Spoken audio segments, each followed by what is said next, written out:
అందరికీ నమస్తే. Welcome to my channel. ఆకుకూరలు అంటే చాలామందికి అసలు ఇష్టం ఉండదండి, పిల్లలకైనా పెద్దలకైనా. అలాంటి వాళ్ళ కోసం ఇలాగ ఒకసారి తోటకూర రైస్ ప్రిపేర్ చేశారంటే చాలా టేస్టీగా ఉంటుంది అండ్ హెల్త్కి కూడా చాలా మంచిదండి. ఇది పిల్లలకు లంచ్ బాక్స్ రెసిపీగానైనా నైట్ డిన్నర్లోకైనా చాలా బాగుంటుంది అండ్ ఈజీగా కూడా ప్రిపేర్ చేసుకోవచ్చండి. ఇప్పుడు లేట్ చేయకుండా మనం వీడియోలోకి వెళ్దాము. ఇప్పుడు నేను ఇక్కడ 4 కట్టల తోటకూర తీసుకొని అంతా సన్నగా కట్ చేసుకున్నానండి.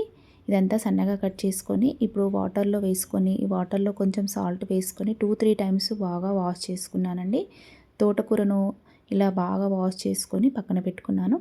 ఇప్పుడు ఒక ప్యాన్ తీసుకొని దాంట్లో కొంచెం ఆయిల్ వేసుకున్నాను. ఆయిల్ హీట్ అయ్యాక దీంట్లో 1/2 స్పూన్ ఆవాలు, 1/2 స్పూన్ జీలకర్ర, ఒక 2 స్పూన్స్ శనగపప్పు, కొన్ని పల్లీలు, శనగపప్పు మీకు నచ్చితే ఎక్కువైనా వేసుకోండి. కొన్ని జీడిపప్పులు కూడా వేసుకొని ఇవన్నీ బాగా ఫ్రై చేసుకోండి. జీడిపప్పులు, పల్లీలు అన్నీ బాగా వేగాలి. ముందుగా ఇవన్నీ బాగా వేయించుకొని ఇప్పుడు ఇక్కడ నేను ఒకటి సన్నగా కట్ చేసుకున్న ఆనియన్, దీంట్లో ఒక 2 పచ్చిమిర్చి కూడా వేసుకుంటున్నాను. వేసుకొని ఇవన్నీ కూడా బాగా ఫ్రై చేసుకోండి.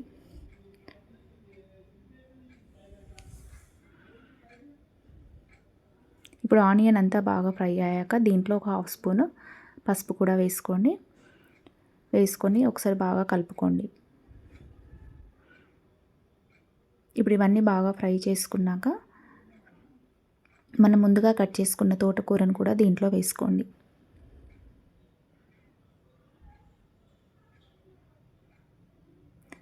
ఇలా తోటకూరను అంతా వేసుకొని ఇదంతా బాగా మగ్గే వరకు ఇలా అంతా బాగా కలుపుకోండి. దీంట్లోనే కొంచెం ఒక 2 టమాటాలు కూడా వేసుకోండి. ఈ టమాటాలు కూడా వేసుకున్నాక దీంట్లో ఒక 1 స్పూన్ కారం, 1.5 స్పూన్ ఉప్పు వేసుకోండి. కారం మీరు ఇంకా ఎక్కువ కావాలంటే ఇంకో 1/2 స్పూన్ అయినా వేసుకొని ఇదంతా బాగా కలుపుకోండి. ఉప్పు కారం ఒకసారి చూసుకొని వేసుకోండి. ఇప్పుడు ఈ టమాటాలు తోటకూర అంతా మెత్తబడే వరకు మూత పెట్టుకొని ఒక 5 మినిట్స్ వరకు ఉడికించుకోండి. ఇప్పుడు 5 మినిట్స్ అయ్యాక మూత తీసి చూడండి. తోటకూర టమాటాలు అన్నీ బాగా మెత్తపడ్డాయి. ఇప్పుడు నేను ఇక్కడ 1 గ్లాస్ రైస్ ముందుగా కడిగి నానబెట్టుకున్నాను. ఆ రైస్ని అంతా దీంట్లో వేసుకుంటున్నానండి. ఇదంతా బాగా కలుపుకోండి.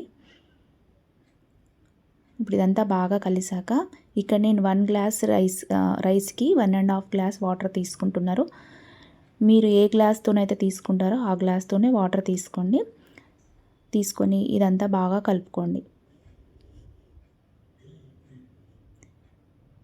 ఇప్పుడు మూత పెట్టుకొని మంటను ముందుగా మీడియం ఫ్లేమ్లో పెట్టుకొని ఒక 5 మినిట్స్ వరకు ఉడికించుకోండి.